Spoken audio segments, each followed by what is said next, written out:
Graham Platner was an asshole extraordinaire as DC bartender, troubled and dark. Turns out, here's another regular citizen who says Graham Platner is mean. Oops, my bad. He's actually a known conservative activist, media figure, and Zionist lunatic. The New York Post does this all the time. His name is Wayne Leguzin. Platner was just kind of dark. You try to turn up a little conversation, and he wouldn't give anything back. No smile, no acknowledgement. There's just nothing coming back that was friendly and warm. He's an independent journalist and strategic communications and policy consultant. Wayne Leguzin is a conservative American writer, video producer, school choice advocate, the former editorial pages editor for The Gazette, National Catholic Register, Faith and Family Magazine, the other national and international publications.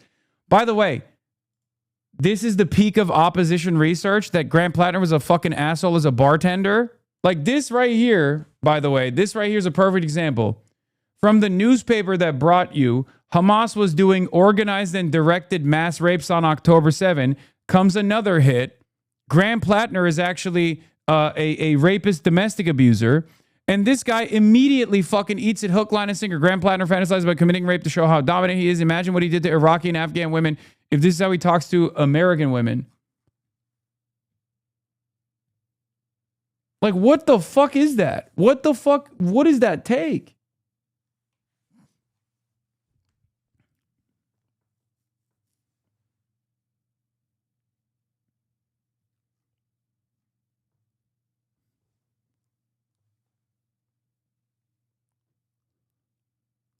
Not everyone has to work on the same project. You don't have to support Platner. You don't have to support electoralism. No, that's what I'm saying.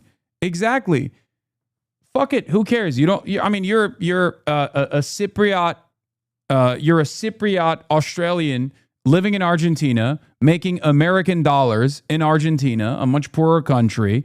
Okay, and you're farming as many of that as many dollars as you possibly can by just attacking, only hitting left at this point, only hitting people closest to you. It's very clear that you're not really invested in a political project or even advancing a political ideology. It's just pure nihilistic. It's pure self-interested, right?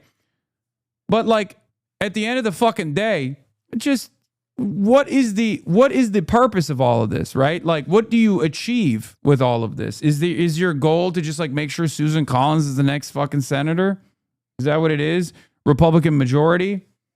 Because like I'm willing to entertain that argument. Maybe the argument is you're an accelerationist and you do believe that the MAGA fascist movement will actually crumble or will accelerate the American empire's demise, and you want that to happen, and perhaps that's the reason why you're doing it, right? At least there's something there at least there's some meat that I could put my teeth on, right?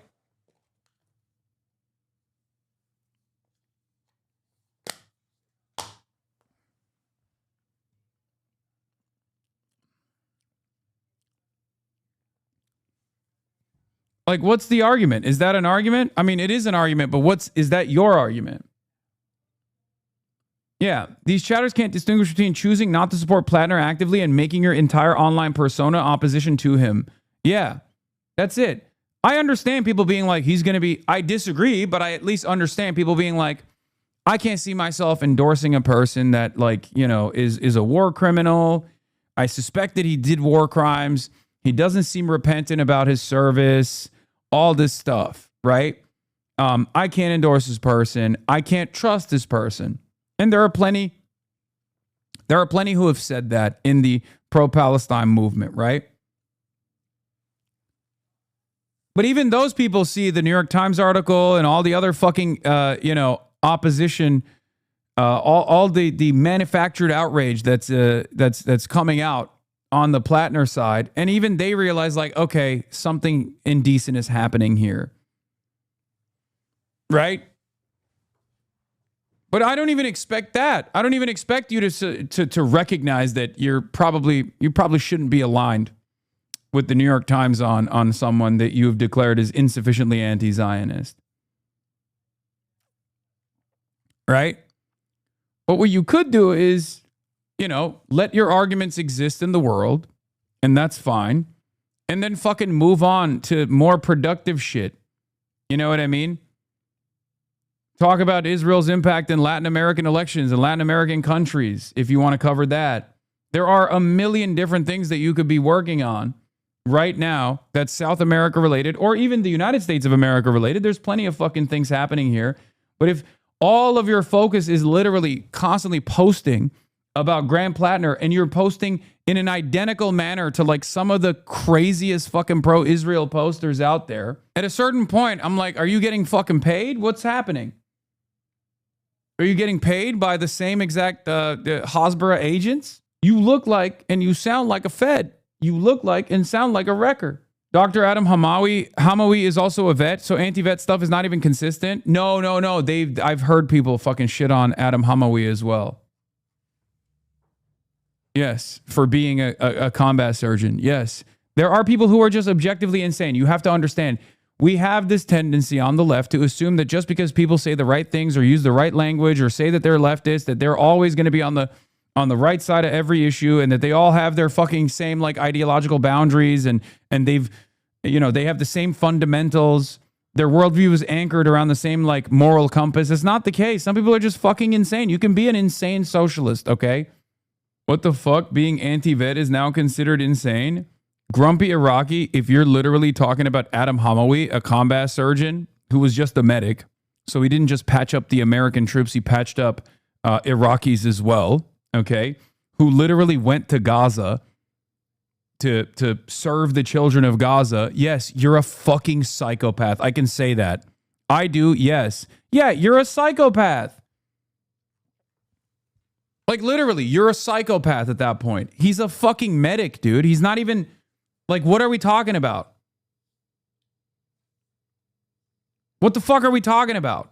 His entire purpose on the field is to save lives. It doesn't matter if they are the lives of Iraqi civilians, the lives of literally fucking, like, ISIS militants, the lives of American soldiers. It does not matter. He is a fucking medic. What the fuck? And even then, it doesn't even matter. He's like not a fucking pro-war in any meaningful capacity. He is. Law, speak to me when you survive 4 wars caused by the U.S. Dude, what are you saying? You're talking shit to a dude who's only served one purpose, is to heal people, okay? Is to heal people. And has then gone on to literally serve in Gaza. It's probably the most dire conditions that people have faced in our lifetime and your lifetime as well.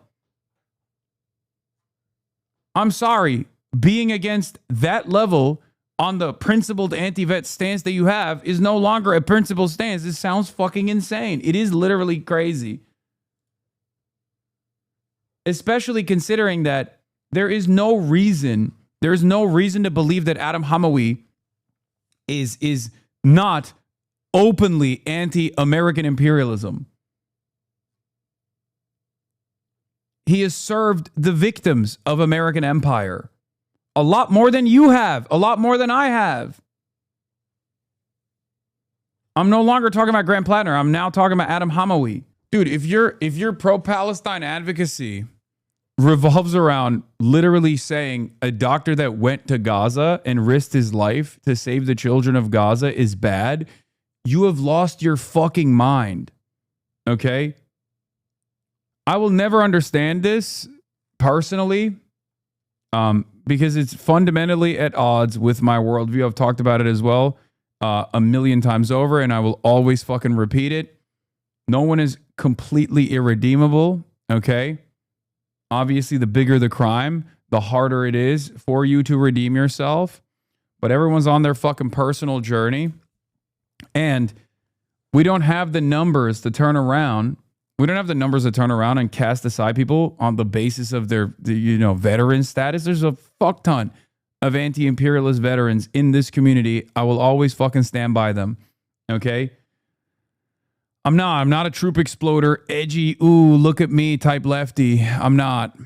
There's some that are out there that are like that. I'm not like that. I'll never be like that.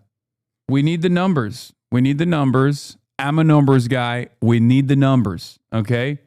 At the end of the day, regardless of someone's veteran status, if they're an anti-imperialist now, if they're trying to stop others from fucking joining the military, because like, I'm not one of those people that'll be like, no, joining the military is good. I don't think it is. I always say that it's not, right? And this freaks people out when I say this. because their understanding of the American military is very different than mine. Okay? But if you're a veteran and you're running around and you're urging others not to serve, okay, then fucking awesome. Great.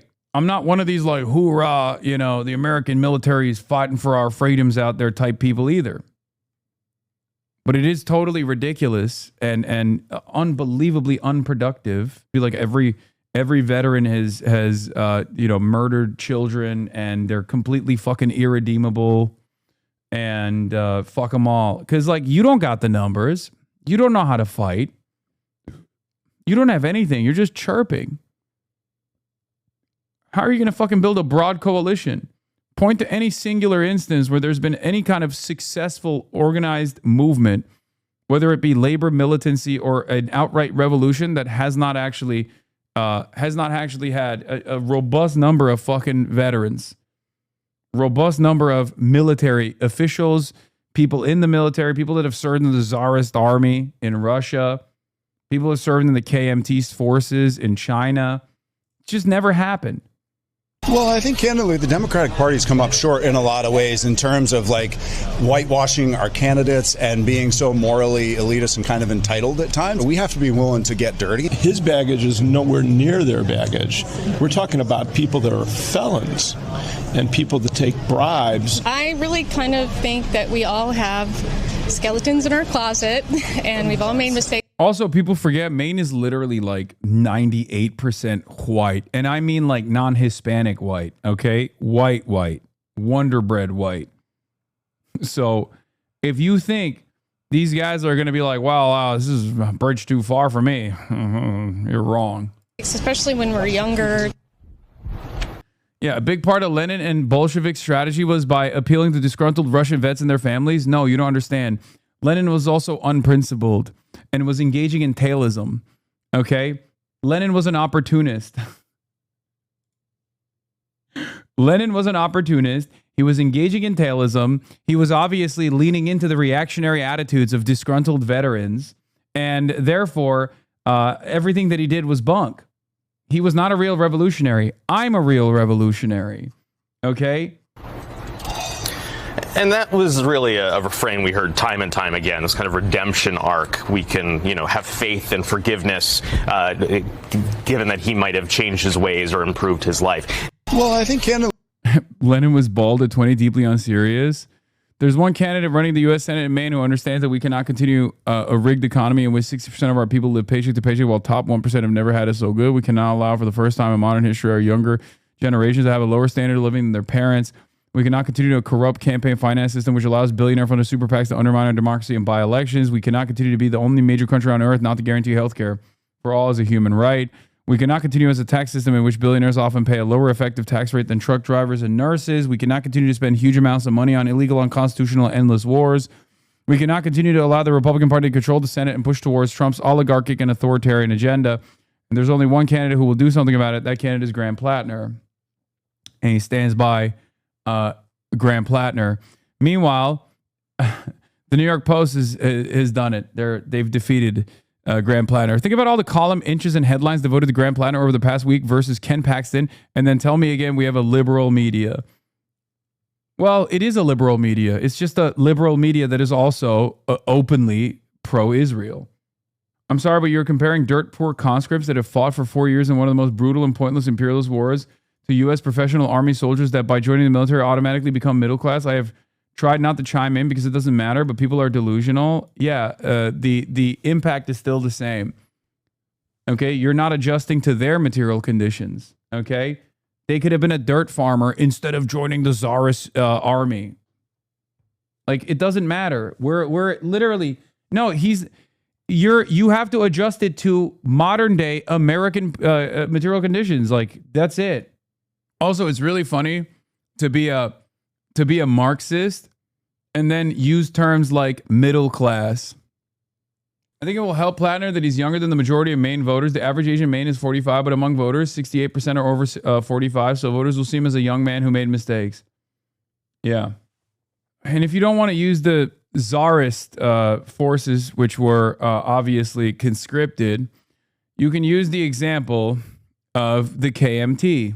KMT had a standing military that was ideological in its purpose.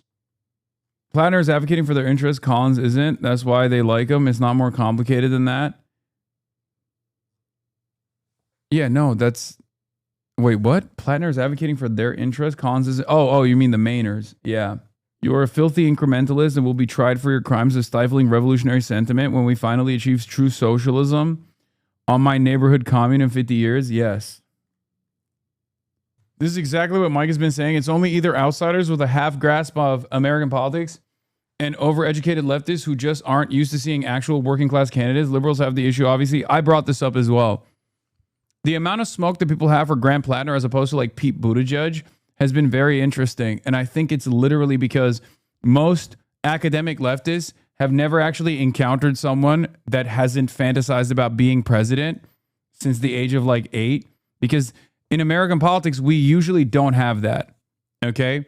So all of the edges of living like a normal life in comparison to the classic sociopathic politician is frustrating people, or where they're like highlighting all of those they're highlighting all of those blemishes that most people have either destroyed because they're establishment cronies or never even entertained because they were fantasizing about being president since the age of 8. All the ultras kept pointing to Jordan Wood as an alternative Platner, the guy who was literally the main version of Buttigieg. Not to drag on the Platner. Venn diagram of Maine Senate discourse. People who oppose Platner on Twitter. People eligible to vote in Maine. People who support Platner on Twitter. Yeah. Sometimes it's appropriate. Sometimes it's appropriate to look at like who our biggest enemies are in American politics and maybe reconsider our stances if they are literally identical to them. You catch me posting like fucking Neera Tanden, I'm going to have to second guess what I'm doing, okay? I'm going to have to reconsider. You catch me saying shit like David Frum, I'm going to be like, okay, this is a little fucked up. Has David Frum actually had a noticeable shift in his worldview? Or am I accidentally doing propaganda for the Zionist lobby? Some people are doing that. I think there's also a little bit of a sunk cost fallacy, which is interesting because they say I'm doing that, even though my support for Graham Platner has been far from unwavering or far from uncritical. Like I'm looking at the trend lines and securing any kind of positive impact from this potential victory. That's it. Once again, doing lesser evil voting. Yep, that's me.